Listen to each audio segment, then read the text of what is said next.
किती वेळ आहे?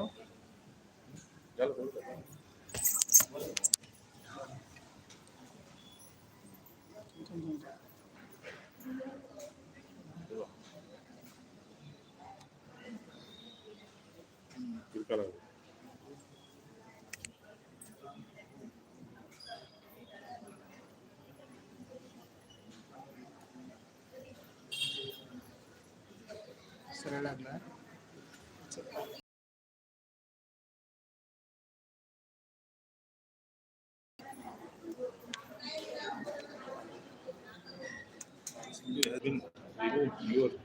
अपलोड सांगतो.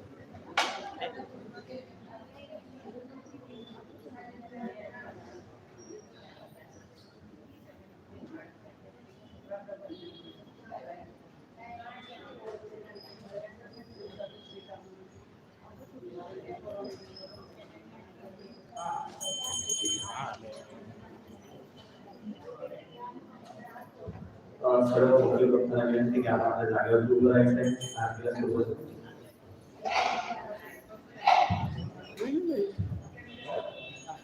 आपल्याला सोबत महाकाय सूर्यकोटि समप्रभा निर्विघ्नं कुरु मे देवो सर्वकार्येषु सर्वदा कर्पूरगौरं करुणावतारं संसारसारं भुजगेन्द्रहारं सदावदन्तं हृदयारविन्दे अहं भवानी सहितं नमामि सुखकरता सुखहरता हरता गुरवे गुरवे प्रेमपूर्वाजयाते सर्वाङ्गे सुन्दरावृते घोराते कंठे धरके मारमुक्ता घोराते जय देव जय मंगलमूर्ते हो श्री मंगलमूर्ते दर्शन मात्रे माला भरे मात्रे माला कामना मूर्ते जय देव साधन भरा गौरी मुवरा चंद्रा देव देव मुंडेश्वरा जय हरिराम गुरा शोभा शोभरा दुर्धर्षणो पूरे करणी नागरिया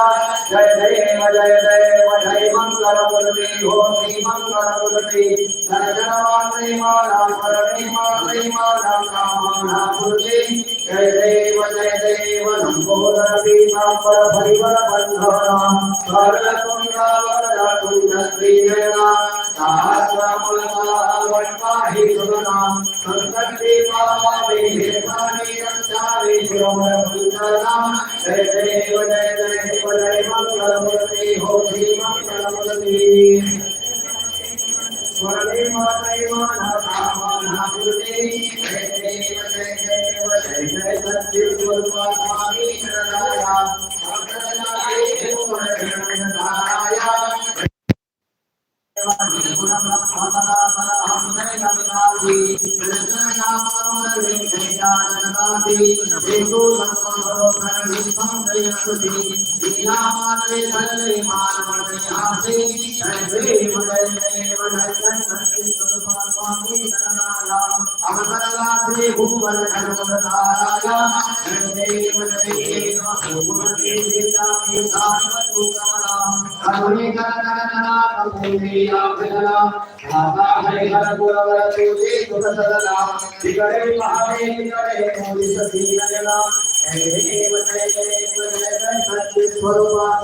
शरणाया भक्तजनाय गुरुवरदाया जय देव लीलाहरलकेया वंदन सकलाभ श्रीजयेकानने वासुदेव सनातने जीवन निरवाकेत लीलाधं मुनिकालरवासानाय जय देव जय सत्य गुरुवासुदेव माइक खाली माइक जय देव शांतिमान जय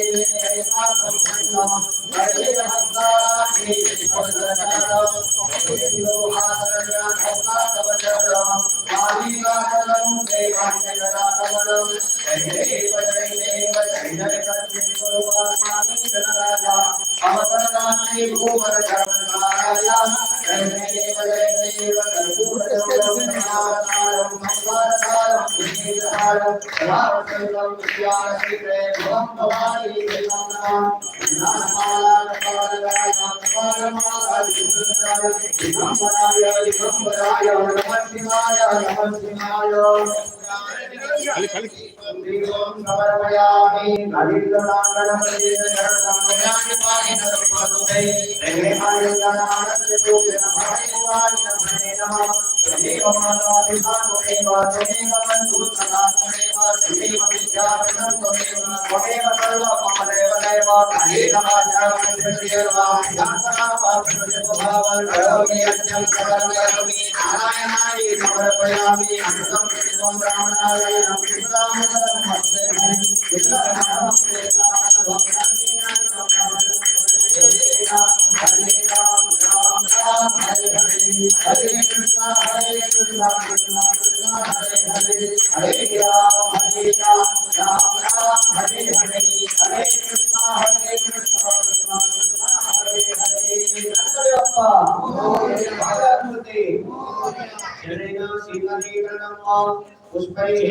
देवता देवन्तरं मङ्गलकर्मनिराजनं समर्पयामि।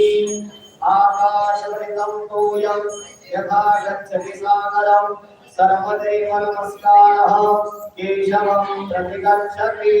सद्गुरुविदास महाराज की।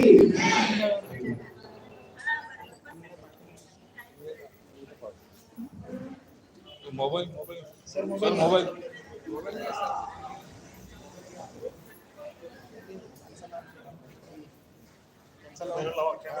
लाइव चालू है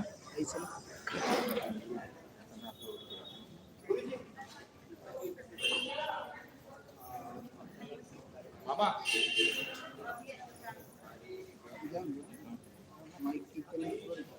नाही पुढे घ्यावं लागतं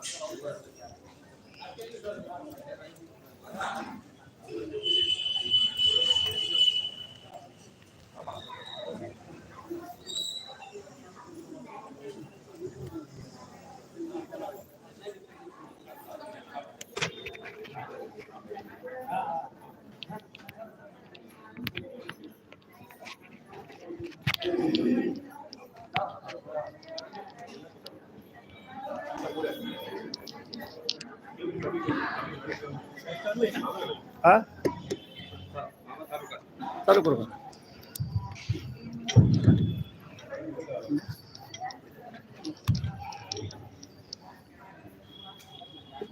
लाईनला बसून घ्यायला सांगा आणि नंतर मग लाईनला बसून घ्यायला सांगा, नंतर बोला आणि मग ग्रंथपूजन आणि महाभारताविषयी 2 शब्द मग मी नंतर सांगतो आणि काही सूचना अशा. सायलीताईंचं आगमन या ठिकाणी झालेलं आहे. त्यांना मी विनंती करतो की त्यांनी आसनस्थ व्हावं. ग्रंथपूजन करायचं आहे तर सायलीताईंनी या ठिकाणी येऊन आपलं स्थान आसन स्थान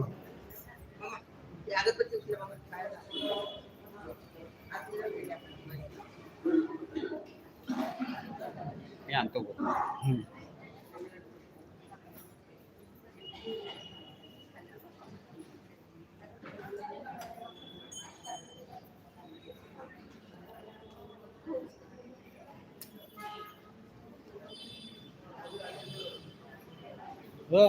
विजय महाराज हे आजचे दिवस राहू द्या म्हटलं.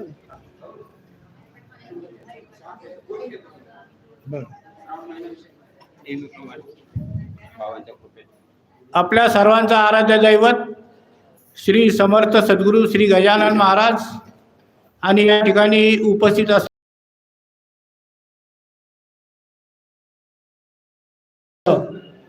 आपण श्रीमद महाभारत या ठिकाणी आपण ठेवणार आहोत आणि या ठिकाणी सायलीताई या ठिकाणी उपस्थित झालेली आहे.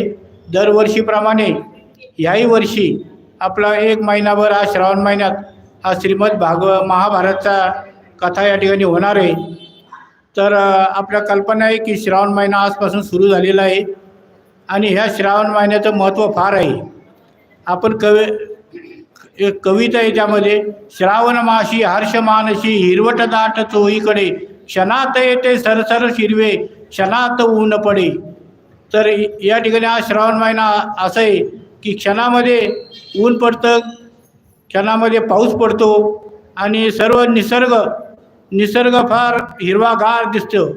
त्यामुळं हा निसर्ग खरंच निसर्ग देवतेची देणगीच आहे ती. आणि खरोखर ह्या श्रावण महिन्यामध्ये आपण बघा सगळी जनावरं आनंदाने नाचतात, कारण ती हिरवी शाल जणू काही पसरलेली असते पृथ्वीवर आणि ते सुद्धा आनंदी होतात. आणि आपल्या हिंदू याच्यामध्ये सुद्धा आपले सण महत्त्वाचे सण ह्याच महिन्यामध्ये येतात. म्हणजे मंगळागौरी आहे, नागपंचमी आहे आणि रक्षाबंधन आहे. हे सुद्धा सर्व सण या श्रावण महिन्यामध्ये येतात. त्यामुळं हा महिना फार महत्त्वाचा आहे. आणि त्यामुळं आपण हे श्रावण महिन्यातलं आपण जे श्रवण करणार आहे हे खरोखरच फलदायी ठरणार आहे. आपण सर्वजण भाग्यवान आहात की आपल्याला या ठिकाणी आपल्याला ही कथा ऐकायला मिळते. आणि त्या भक्तीमधली जे नवविद्या भक्ती दाखवली त्यामध्ये श्रवण भक्ती ही पहिली आहे. आणि खरोखरच या महिन्यात जर आपल्याला श्रवण केलं आपण एक महिनाभरी तर निश्चितच त्याचा फायदा हा आपल्याला मिळतो. तर सर्वांनी या ठिकाणी आपलं एक महिनाभर श्रीमद महाभारत आपण याचा लाभ घ्यावा आणि आपलं हे मानवी जीवन आहे, जीवनाचं कल्याण करून घ्यावं अशी मी सर्व भक्तांना विनंती करतो. आणि आता या ठिकाणी श्रीमद भागवत या ठिकाणी पूजन केलं जाईल आणि त्यानंतर कथेला सुरुवात होईल. महाभारत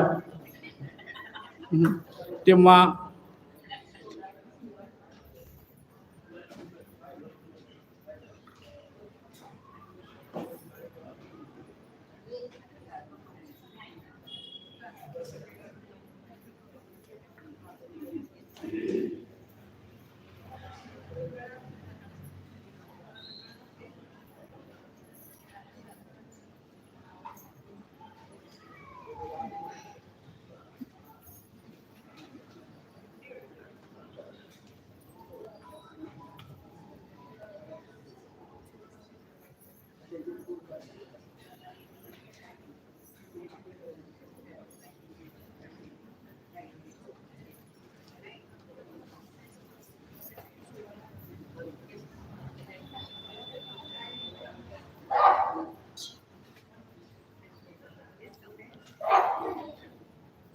आज पहिला दिवस असल्यामुळं थोडा उशीर होतोय.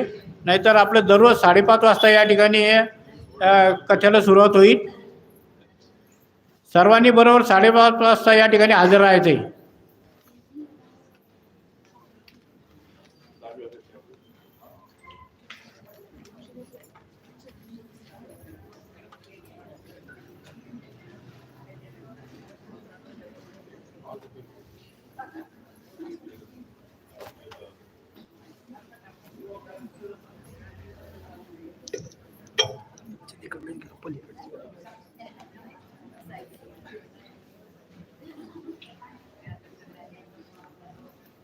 आपण सर्वजण कीर्तन प्रवचन यामधून महाभारतातली काही उदाहरणं आपण नेहमी ऐकत असतो.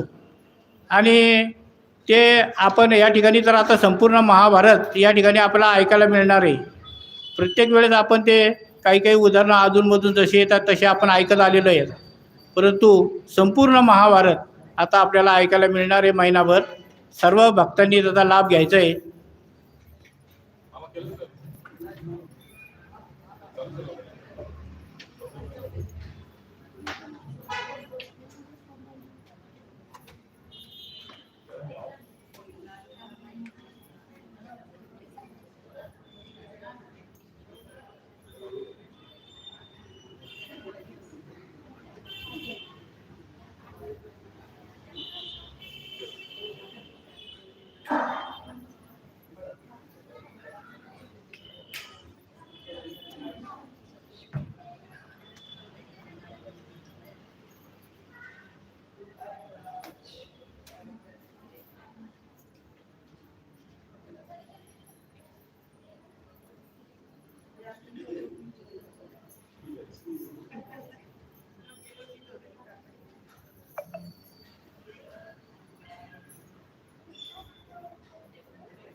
श्री समर्थ सद्गुरु श्री गजानन महाराज की जय.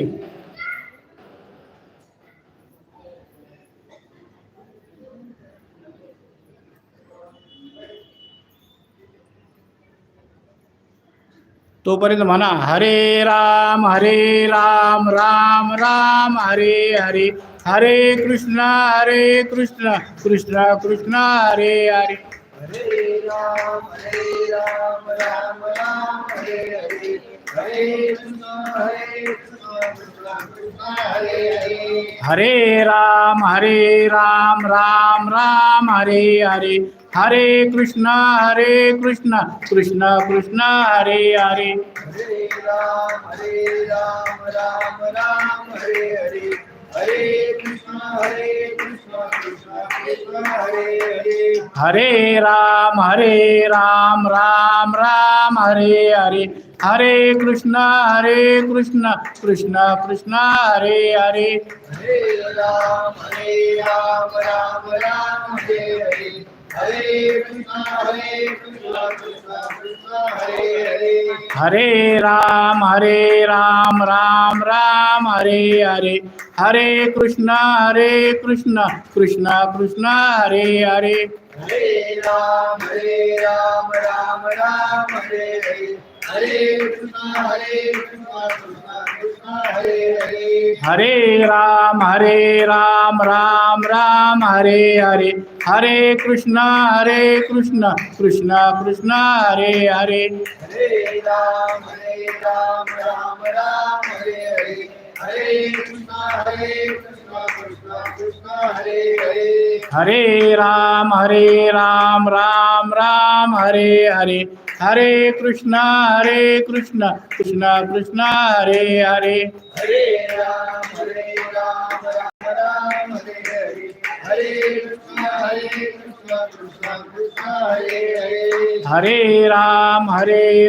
राम राम हरे हरे, हरे कृष्ण कृष्ण कृष्ण हरे हरे. हरे राम राम राम हरे हरे, हरे कृष्ण कृष्ण कृष्ण हरे हरे. हरे राम राम राम हरे हरे, हरे कृष्ण कृष्ण कृष्ण हरे हरे. हरे राम राम हरे हरे, हरे कृष्ण कृष्ण कृष्ण हरे हरे. हरे राम राम राम हरे हरे, हरे कृष्ण कृष्ण कृष्ण हरे हरे.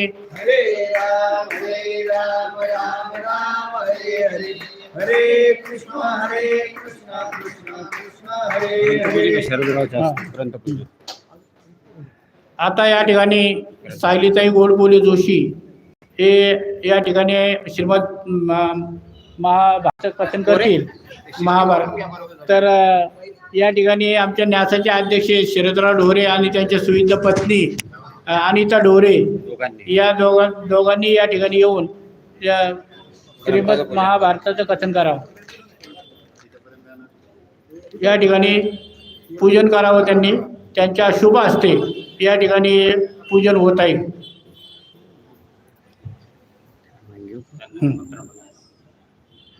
यजमानतिलकः यशस्करं बलवन्तं प्रभूतं तमेव राजाधिपतिर्भूव.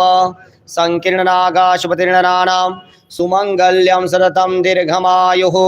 विनायकं गुरुर्भानो ब्रह्म विष्णु महेश्वरान् सरस्वती प्रणम्यादो सर्वकार्यार्थसिद्धये. व्यासाय विष्णुरूपाय व्यासरूपाय विष्णवे नमो वै ब्रह्मनिधये वासिष्ठाय नमो नमः. स्वस्ति न इन्द्रो वृद्धसर्वाः, स्वस्ति नः पूषा विश्ववेदाः, स्वस्ति नस्तार्क्ष्यो अरिष्टनेमिः, स्वस्ति नो बृहस्पतिर्दधातु. विना पुस्तकधारिण्ये सरस्वती देव्ये नमः. सकल पूजार्थे गन्धाक्षरपुष्पं समर्पयामि. नमस्करोमि. आदिनाथ समारंभा रेवन् सिद्धा च मध्यमा अस्मदाचार्य पर्यन्तां वंदे गुरु परंपरा वसुदेव सुतं देवं कंसचारणो विमर्दनं देवकी परमानंदं कृष्णं वंदे जगद्गुरुं। बोला समर्थ सद्गुरु गजानन महाराज की।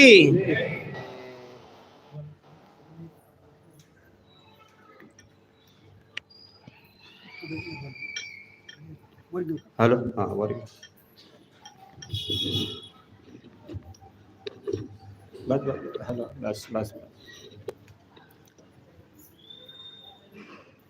समर्थ सद्गुरू श्री गजानन महाराज यांच्या कृपा आशीर्वादाने दरवर्षी श्रावण महिन्यामध्ये आपण ग्रंथाचं प्रयोजन निरूपण करत असतो आणि विशेष आपण सर्व श्रोते भाग्यवान आहात की सायलीताई सारखे प्रज्ञावंत अभ्यासू आणि गाढा अभ्यास असणारे वक्ते आपल्याला मिळालेले आहे।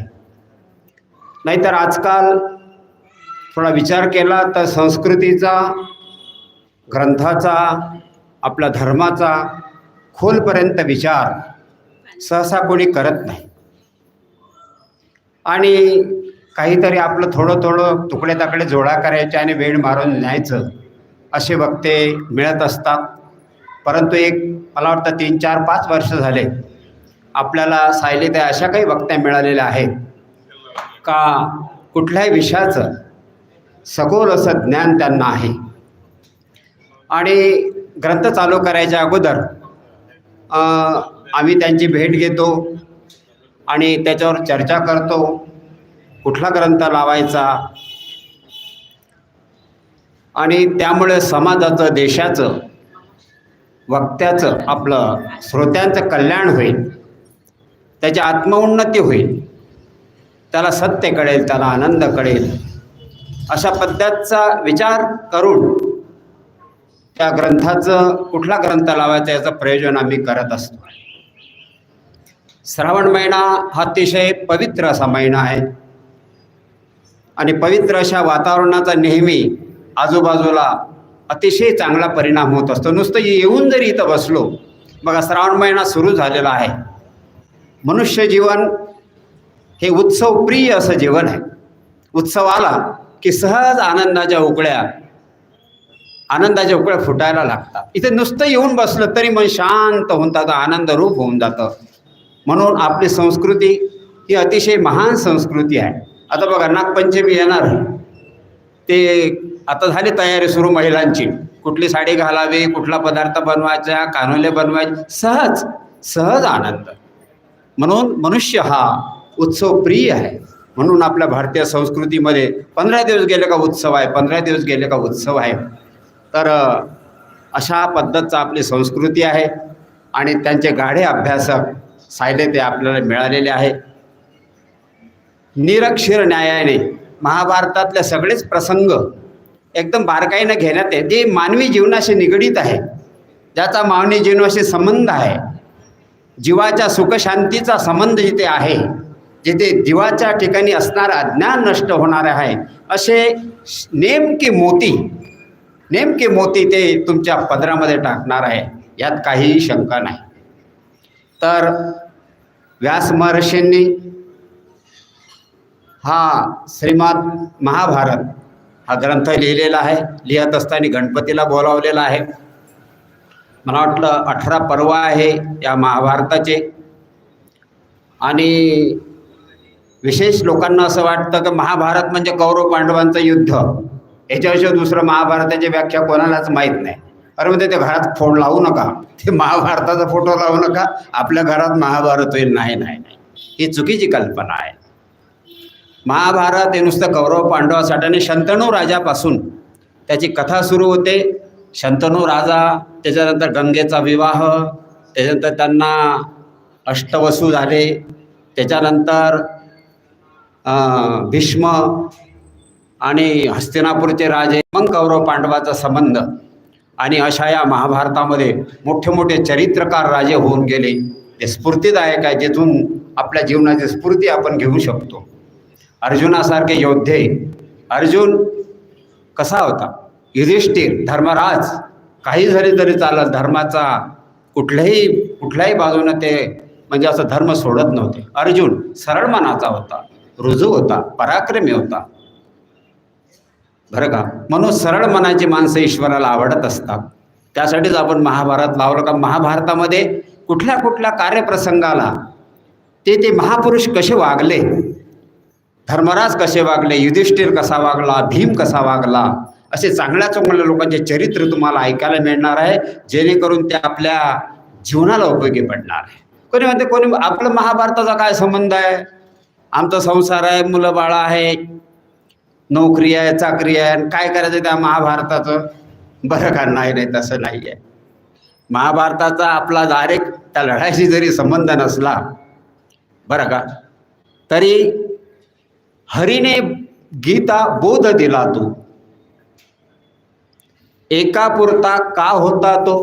का अर्जुनासाठी फक्त गीता सांगितली? हरीने गीता बोध दिला तो, एकापुरता का होता तो, भारतवाशी म्हणून बोलिला, हे तुझला कळले नाही का, प्रभू रुसला ऐशे म्हणता का. तो म्हणतो, अर्जुन व्हा सगळे विसरून या अंतरीचे काळे. म्हणून असे महान चरित्र त्या महापुरुषांचे आपल्याला ताईच्या मुखातून ऐकायला मिळणार आहे, जेणेकरून आपल्या ठिकाणचं असणारं अज्ञान, आपल्या ठिकाणचं असणारं दुःख, आपलं फार सामान्य जीवन जगतो, खाण्यापिण्यापुरतं आपलं जीवन आहे, खाण्यापिणे संसार झालं, संपलं आपलं जीवन. परंतु हे आपली भारतीय संस्कृती जर पाहिली तर माणसाला देव बनवण्याची ताकद या संस्कृतीमध्ये आहे. म्हणून श्रोत्यांनी नुसतंच ऐकायचं नाही. काय होतं, इकडून जर गेलं तर ते काही फायद्याचं नाही, सरळ खाली जाते. इकडून जर गेलं तर ते डायरेक्ट हृदयामध्ये येते. म्हणून सर्व अंगाचे कान करून श्रवण ही भक्ती आहे, श्रवणानं जीवन सुधारते बरं का. आताच मी जास्त वेळ घेणार नाही, कारण बोलण्यासारखं खूप असतं. सहज वर्तमानपत्र काढलं, काय पाहायला मिळते देव जाणे. म्हणून अशी ही भारताची अवस्था होऊ नये, अशी ही भारताची अवस्था होऊ नये, भारताच्या संस्कृतीची अशी हेळसांड होऊ नये. ही संस्कृती कुठेतरी टिकली पाहिजे. आपले मुलं बाळ या संस्कृतीच्या आधाराला धरून जीवन जगलं पाहिजे. नाही तर मी टाटा मोटर्समध्ये काम करत असताना आमच्या कंपनीमध्ये एका महाअधिकाऱ्याने फार मोठा भ्रष्टाचार केला होता. 700-800 कोटीचा भ्रष्टाचार होता. आणि आज पहिला दिवस आहे, थोडा वेळ लागू द्या, मी पार्श्वभूमी नेतो थोडीशी महाभारताची. कशी नुसतंच महाभारत म्हणजे तू इकडून आला त्यानं गदा मारले भीम आला असं नाही आहे. त्याच्यातून नेमकं आपल्याला काय घ्यायचं. तर कंपनी फार हातघाईला आली होती, म्हणजे खूप तोटा झाला होता. त्यावेळेस रतन टाटा साहेबांनी एक मीटिंग घेतली आमच्या कामगारांची, आणि त्यांना सांगितलं, गढेव बघा, हे आपलं जहाज खूप मोठं जहाज आहे, हे शक्यतो बुडत नाही लवकर, आणि एकदा जगा महाभारत आपल्याला दाखवलं ते आपण सगळ्यांनी पाहिलंय. लॉकडाऊन मध्ये आपण त्याचा पुन्हा एकदा आनंद घेतलाय. पण ते खरंच महाभारत मूळ महाभारताशी मिळतं जुळतं आहे का, याचा कुठेतरी साक्षेपानी विचार करायला हवा.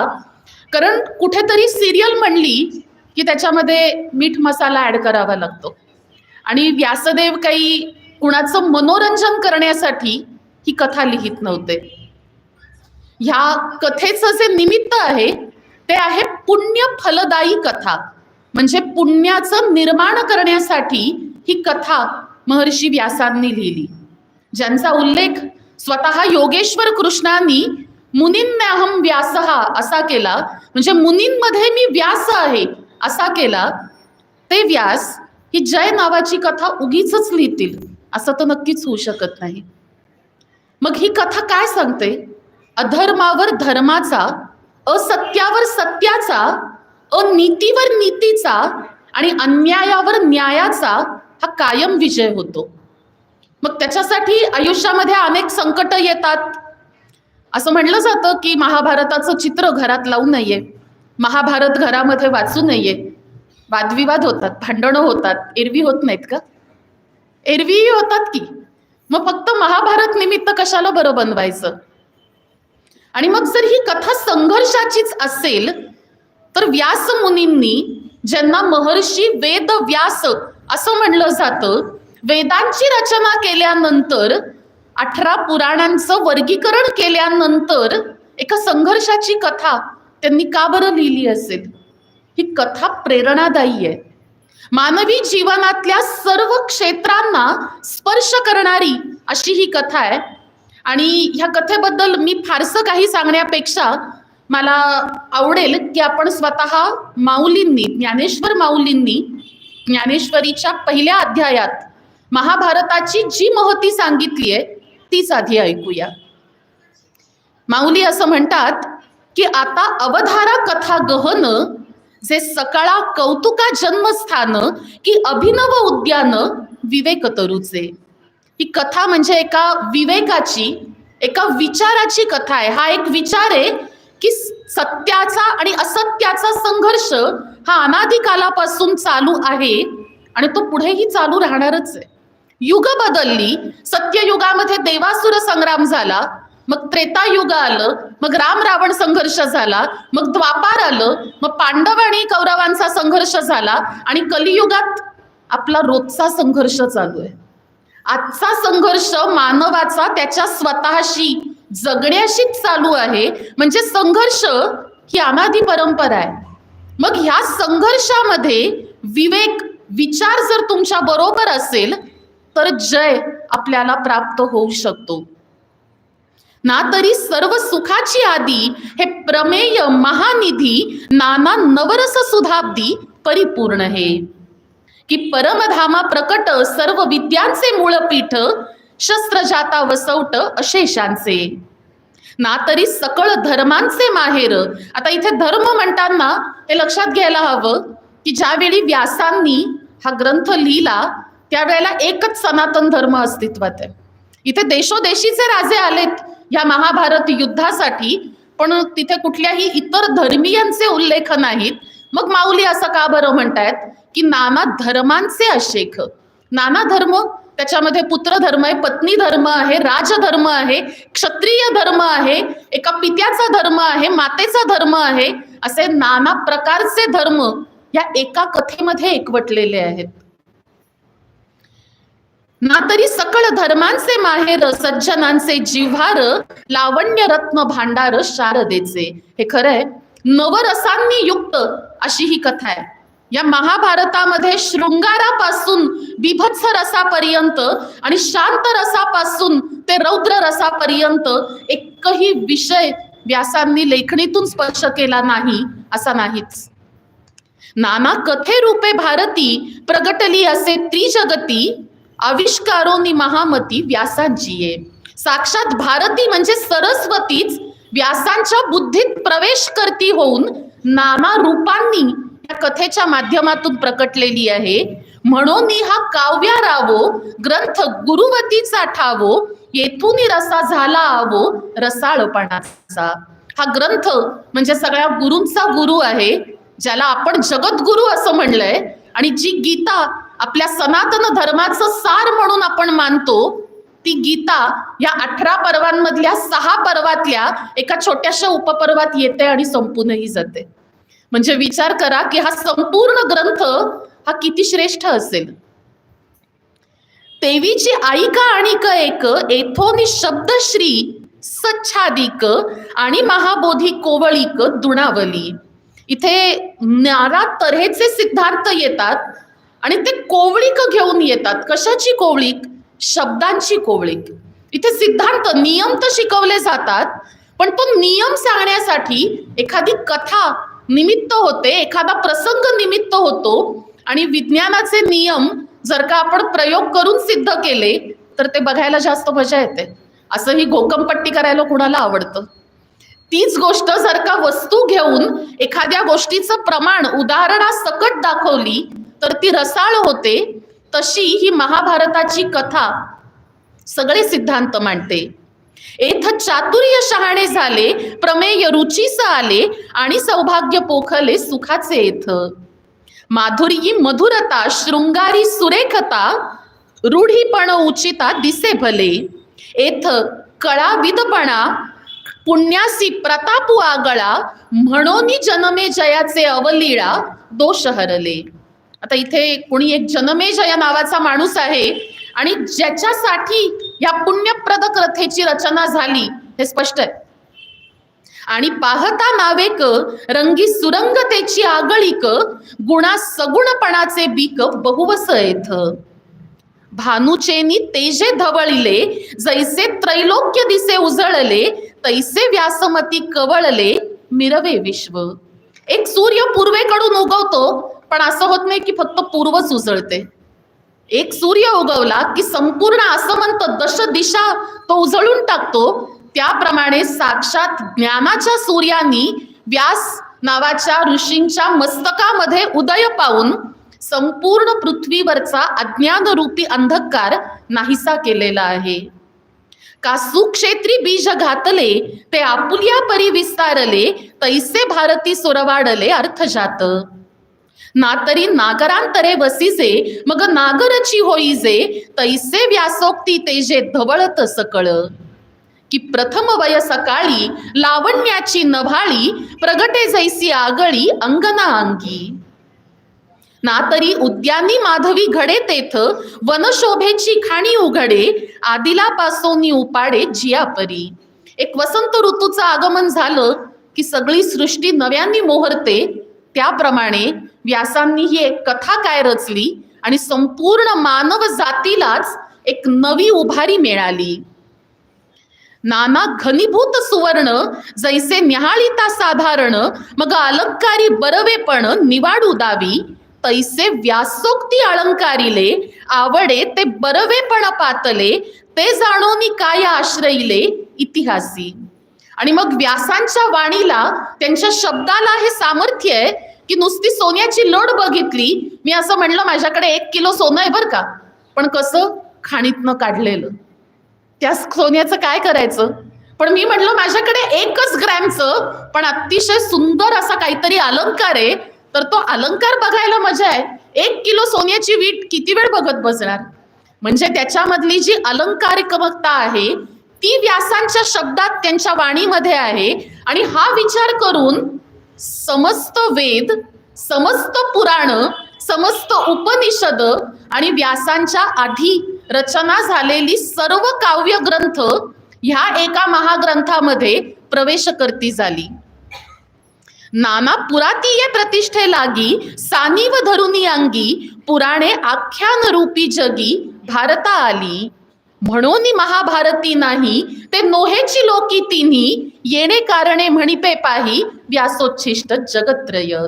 व्यासांनी उष्ट केलं नाही असं ह्या जगामध्ये काही नाहीच. जीवनाच्या प्रत्येक क्षेत्राला व्यासांनी स्पर्श केलेला आहे. ऐसी जगी सुरस कथा जे जन्मभूमी परमार्था मुनी सांगे नृपनाथा जनमे जया.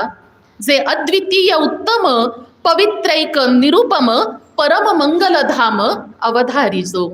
तर आता आजपासून आपण ह्या एका पवित्र कथेला सुरुवात करतोय आणि जशी विनंती माऊलींनी केली आहे अवधारिजो. आता पुढची कथा लक्षपूर्वक ऐका. तर आता लक्षपूर्वक ह्याच्यासाठी की संपूर्ण 18 पर्वाची कथा आहे. 18 पर्वामध्ये पुन्हा छोटी छोटी उपपर्व आहेत आणि छोटी छोटी म्हणता म्हणता सुद्धा एक एक उपपर्व हे छापील साधारण 50 ते 60 पानांचं आहे. आता मला थोडासा त्याच्या आधीचा इतिहास सांगायचा आहे. जसं आपण आता ह्याच्यामध्ये बघितलं की मुनी सांगे नृपनाथा जनमेजया. हा जनमेजय कोण आहे, तर 5 पांडव होते.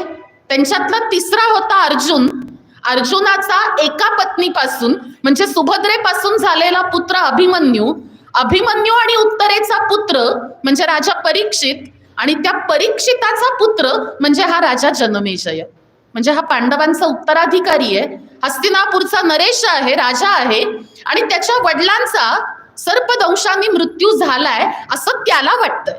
वास्तविक ज्या वेळेला आपण भागवत कथा श्रवण केली त्यावेळेला आपण हे बघितलंय की ही भागवत कथा ज्या वेळेला शौनकादिक मुनींनी राजा परीक्षिताला सांगितलीये तेव्हा त्यांनी प्रयोपवेशन करून प्राण प्राणामध्ये मिसळून तक्षकांनी दंश करण्यापूर्वीच स्वतःचा देह इथेच पंचमहाभूतांमध्ये विलीन करून आत्मा परमात्म्यामध्ये मिसळलेला होता. निर्जीव देहाला तक्षकाने दंश केलेला आहे, पण त्या एका घटनेचा राग धरून जनमेजयांनी सर्पयज्ञ आरंभलेला आहे आणि त्या यज्ञामध्ये नाना सर्पांची आहुती पडतीये. त्यावेळेला अगस्ती मुनी मध्ये येतात आणि ते त्याला थांबवतात आणि ते त्याला सांगतात की बाबा रे, सापांचं पण खूप महत्व आहे. आणि ही घटना ज्या दिवशी घडली तो दिवस होता श्रावण शुद्ध पंचमीचा. म्हणजे ही जी संपूर्ण महाभारताची कथा आहे ना, याचं पहिलं श्रवण हे श्रावण शुद्ध पंचमी पासून सुरू झालंय.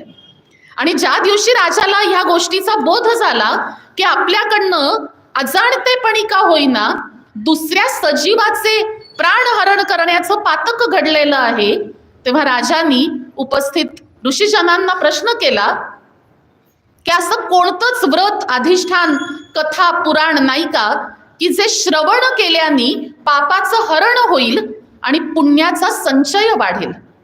त्यावेळेला तिथे ऋषी वैशंपायन आहेत आणि आपण आजच्या भाषेमध्ये असं म्हणू की व्यासांच्या सिनियर मोस्ट शिष्यांपैकी ते एक आहेत.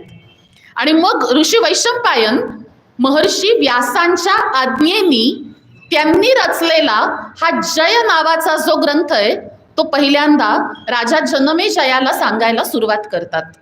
आता ही कथा इतकी प्रचंड मोठी आहे की ही संपूर्ण कथा हे सगळे लोक फक्त 2-3 वेळेला दिवसातनं उठायचे, सकाळी अंधिका आवरण्यासाठी आणि 2 वेळच्या भोजनासाठी, ते रात्री झोप येईपर्यंत, आणि सकाळी उठले की पुन्हा कथा श्रवणाचा भाग सुरूच. असं करून सुद्धा ही कथा 2 महिने सुरूच होती. आपल्याला मिळतात 27 दिवस. 27 दिवस 2 तास म्हणजे मॅक्सिमम 54 तास. 54 तासामध्ये आपण त्याच्यातला काय काय भाग इथे आणू शकणार आहोत मला खरंच कल्पना नाहीये. आपण जास्तीत जास्त भाग इथे घेण्याचा प्रयत्न करू, पण मी शक्यतोवर असा संकल्प केलेला आहे की ज्याचा संबंध मूळ महाभारत कथेशी म्हणजे कुरु वंशाशी आहे त्या कथा आपण सविस्तर बघू, आणि ज्याचा संबंध कुरु वंशाशी नाही त्या कथा संक्षेपाने बघून पुढे जाऊ. कारण त्या इतर कोणत्या ना कोणत्या माध्यमातून, इतर कुठल्या ग्रंथांच्या माध्यमातून आपल्यापर्यंत पोहोचतील. कारण महाभारत हा ग्रंथ खरंच मोठा आहे. आता ज्या वेळेला ऋषी वैशंपायन जनमेजयाला कथा सांगायला आरंभ करतायत तेव्हा ते म्हणतात की हे राजा दी टाईप, ही तुझ्याच पूर्वजांची कथा मी तुला सांगतोय.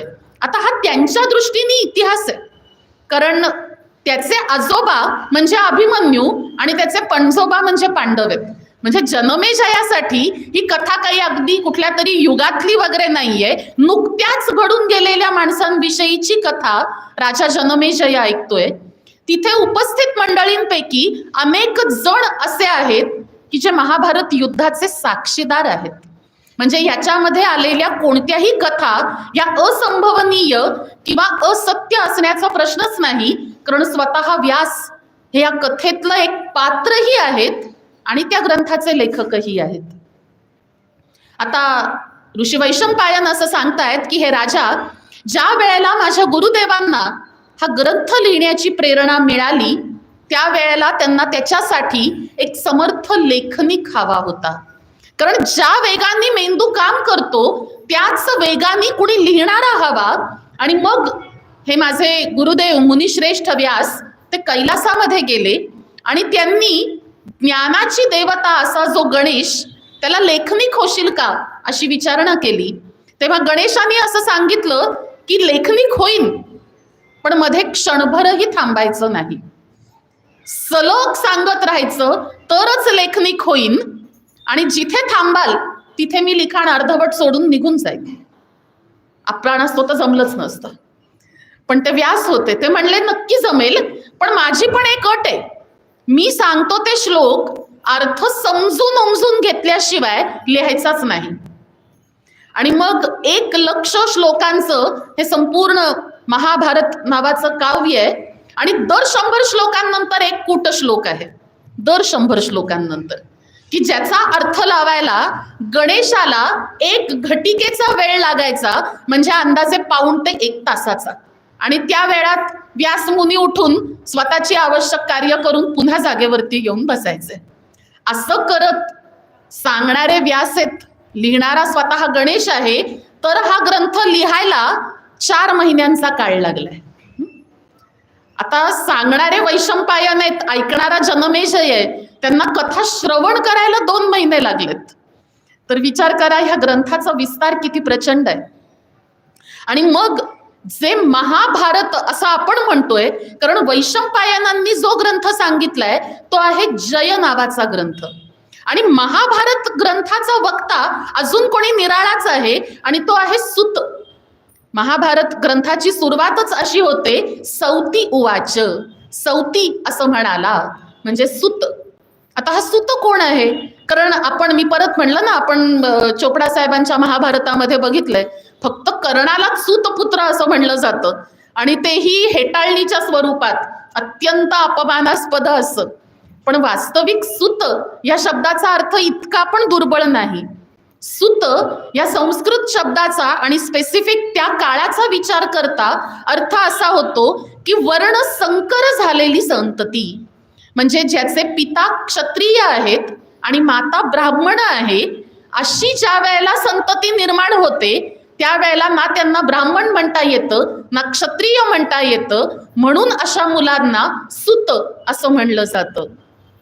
आता इथे वर्ण व्यवस्था अस्तित्वात आहे, त्याच्यामुळे मुळातच इथे क्षत्रिय ब्राह्मण होऊ शकतोय, ब्राह्मण क्षत्रिय होऊ शकतोय, ही फ्लेक्झिबिलिटी आपल्या धर्मामध्ये त्या काळात तरी होतीच होती. म्हणून इथे काही सूत हे नरेश होत आहेत. अंगराज कर्ण हे त्याचं चांगलं उदाहरण आहे. काही सूत हे सारथी होत आहेत, आणि सारथ्य करण्यामध्ये श्रीकृष्णाचा हात धरणारा कोणी नाही असं म्हणलं जातं. म्हणजे सारथी ही काही इतकी डिग्रेड असलेली पोस्ट असेल असं वाटत नाही. त्याच्याशिवाय काही अर्जुन कृष्णाला माझं सारथ्य करशील का असं विचारणार नाही, आणि कृष्ण पण हो म्हणणार नाही.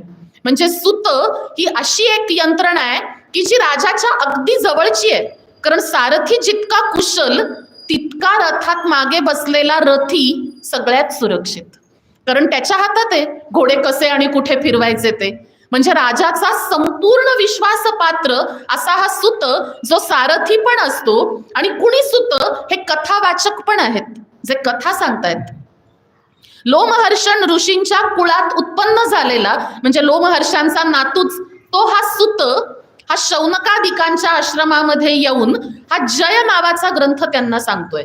आता आपण जे महाभारत बघणार आहोत त्याची सुरुवातच अशी होते. जय नावाच्या ग्रंथाची पार्श्वभूमी मी सांगितली, तिथे हा सूत उपस्थित आहे, आणि त्यांनी ऋषी वैशंपायनांच्याकडून ही संपूर्ण कथा व्यास महर्षींच्या उपस्थितीत श्रवण केलेली आहे.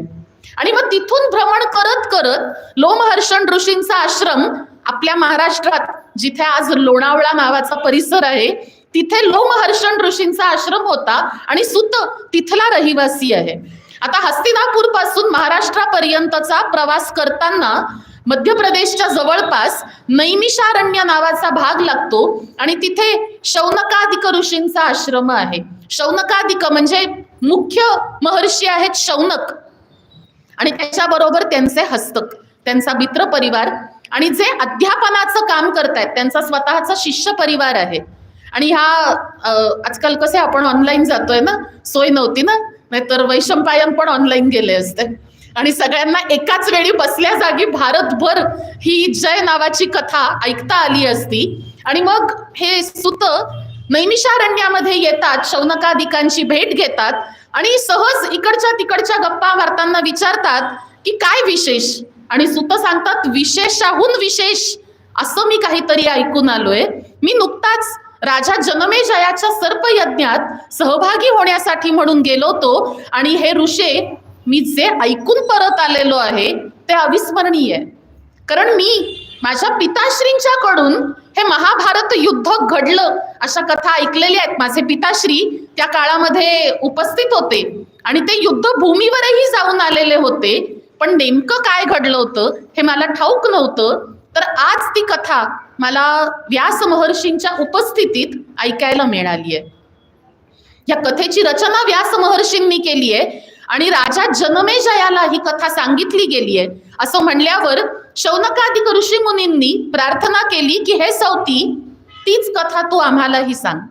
आणि मग पुढे सौतीद्वारे ही कथा शौनकादिकांना सांगितली गेली, आणि त्या ग्रंथाला मात्र महाभारत असं म्हणलं गेलं. आता त्याला महाभारत असं म्हणण्याचं काय बरं कारण असेल? कारण तिथे ज्या वेळेला ऋषी वैशंपायन ही कथा सांगतायत जय नावाच्या ग्रंथाची, त्यावेळेला तिथे देशोदेशीचे ऋषी मुनी उपस्थित झालेले आहेत आणि त्या देशोदेशींच्या ऋषी मुनींमध्ये आपापसात एक चांगली सकारात्मक स्पर्धा सुरू झाली आहे की हा अमुक प्रसंग आहे ना, हा आमच्या देशाशी निगडीत आहे. म्हणजे आता समजा एखादी गोष्ट आहे आणि त्याचा संबंध मत्स्य देशाशी आहे, तर मत्स्य देशातनं कुणी आलेले 4-5 ऋषी आहेत आणि ते सांगतात की हा जो प्रसंग वैशंपायना तू सांगतोयस तो आमच्या देशात घडलाय, आमच्या देशाची वैशिष्ट्ये आम्ही तुला सांगतो. असं करत करत मूळ ग्रंथरचनेमध्ये भर पडत गेली आणि जो मूळ 40-42 हजाराचा हा जय नावाचा ग्रंथ होता तो व्यासदेवांच्याच उपस्थितीत 1,00,000 श्लोकांचा झाला. त्याच्यामध्ये संपूर्ण भारतभूमीचं वर्णन आहे. संपूर्ण आपण जसजशी एक एक पर्व पुढे बघत जाऊ, अगदी चोल आणि पांड्य राजांसकट, अगदी मदुराईच्या मीनाक्षी सकट प्रत्येकाचा उल्लेख या महाभारत ग्रंथामध्ये आहे. म्हणजे कौरव पांडव यांच्या एका परिवारापुरती ही कथा सीमित राहत नाही आणि म्हणून या कथेच्या अनुषंगाने इतरही अनेक कथा या ग्रंथामध्ये जोडल्या गेल्या आणि मग आता जो ग्रंथ तयार झाला तो मूळ ग्रंथाच्या तुलनेमध्ये म्हणजे प्रचंड मोठा झालेला होता आणि आता ही कथा फक्त जय म्हणजे विजयाची न राहता संपूर्ण भारत कुळाची, आता भारताचं कुळ असं मी म्हणतेय, भारत देशाची नाही, राजा भरतापासून निर्माण झालेलं कुळ ते भारत, आणि अशी ही कथा संपूर्ण भारत कुळाची बनली आणि म्हणून व्यासदेवांच्या उपस्थितीत या ग्रंथाचं नामकरण केलं गेलं महाभारत. आता हे असं महाभारत पहिल्यांदा ऋषी सूत यांनी शौनकादिकांना सांगितलं. त्यामुळे अनेकदा अनेक कथांमध्ये असं येतं की कुठेतरी राजा जनमेजय वैशंपायनांना प्रश्न विचारतोय तर कुठेतरी शौनकादिक सूतांना प्रश्न विचारतायत आणि मग श्रोत्यांचा संभ्रम होऊ शकतो की नक्की वक्ता कोण आहे, वैशंपायन का सूत, तर दोघंही. काही कथा जिथे जनमेजयानी प्रश्न विचारलाय तो असा प्रश्न राजा जनमेजयानी विचारला हे सूत शौनकादिकांना सांगतोय आणि हे सांगत असताना शौनकादिकांना जे काही प्रश्न पडलेत ते त्यांनी सूताला विचारलेत. आपण श्रोते भाग्यवान आहोत, कारण बहुतेक सगळे प्रश्न जनमेजय आणि शौनकादिकांकडून विचारले गेलेत. त्याच्यामुळे आपल्याला सगळ्याची उत्तरं रेडीमेड मिळालेली आहेत. आपल्याला प्रश्न पडावा असं ह्या 1,00,000च्या ग्रंथामध्ये आता उरलेलंच नाही. आता एकूण पर्व 18 आहेत. ह्या 18 पर्वांची नावं मी एकदम सांगत नाही कारण लक्षातच राहणार नाहीत. एकेका पर्वाबरोबर एकेका पर्वाची नावं सांगत जाईन. आजपासून आपण सुरुवात करू आदी पर्वाला. आदी पर्वाचा भाग मी थोडा संक्षेपाने सांगेन, कारण मी म्हणलं तसं प्रत्येक एकेका पर्वामध्ये पुन्हा छोटी छोटी उपपर्व आहेत. त्या छोट्या छोट्या उपपर्वांमध्ये पुन्हा वेगवेगळे अध्याय आहेत. तर मी कथा सांगताना सरळ एकसंध अशी सांगेन, कारण मग सारखं त्याच्यामध्ये डिस्टर्बन्स येतो की इथे आता पहिलं उपपर्व संपलं, आता दुसरं उपपर्व सुरू करू. तर असं न करता मी ओळीनी उपपर्वांची नावं सांगते आणि मग समग्र कथा एक सलग सांगते. आता हे जे पहिलं पर्व आहे अर्थातच आदी म्हणजे सुरुवातीचं पर्व आहे. आणि आता पहिल्यांदा एक गंमत ह्याच्यातली लक्षात घ्या की संपूर्ण कथाच फ्लॅशबॅक मध्ये ओपन होतीये. कारण पांडवांनी स्वर्गारोहण केल्यानंतर राजा परीक्षित आला आणि राजा परीक्षिताच्या मृत्यूनंतर राजा जनमेजय गादीवर आलाय आणि त्या दरम्यान परीक्षिताचा मृत्यू ते सर्पयज्ञ याच्या दरम्यान ऋषी व्यासांनी ह्या ग्रंथाची रचना केली आहे. म्हणजे हे ऑलरेडी सगळं घडून गेलेलं आहे. त्यामुळे कुठे कुठे पुनरावृत्ती पण येते. म्हणजे आधी ते एकदा सांगतात की कोण कुणाचे अवतार आहेत आणि मग कथेच्या ओघात जिथे पुन्हा कौरव पांडवांचे जन्म होतात तिथेही पुन्हा एकदा सांगतात. तर असा जिथे जिथे द्विरुक्तीचा भाग आलेला आहे तो मी शक्यतोवर टाळलेला आहे. आदी पर्वापासून आपण सुरुवात करू. 18 पर्वांच्या ह्या ग्रंथामध्ये बंद पडलं का बाई? बंद पडलं बहुतेक स्ट्रीमिंग.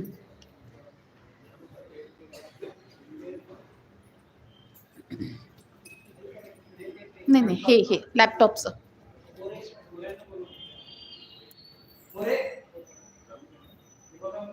चालू नाही वाटत आहे, कारण तिथे हालत काहीच नाही आहे.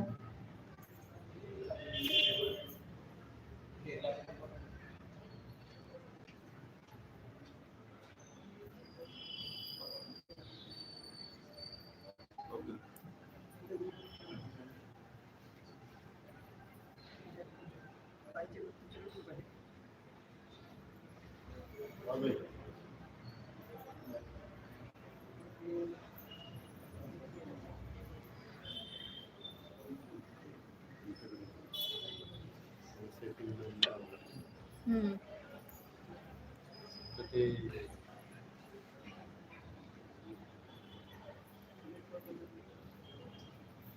स्ट्रिंग फिनिश्ड आलंय, स्ट्रिंग फिनिश्ड आलंय का असं काय कळत नाही मला.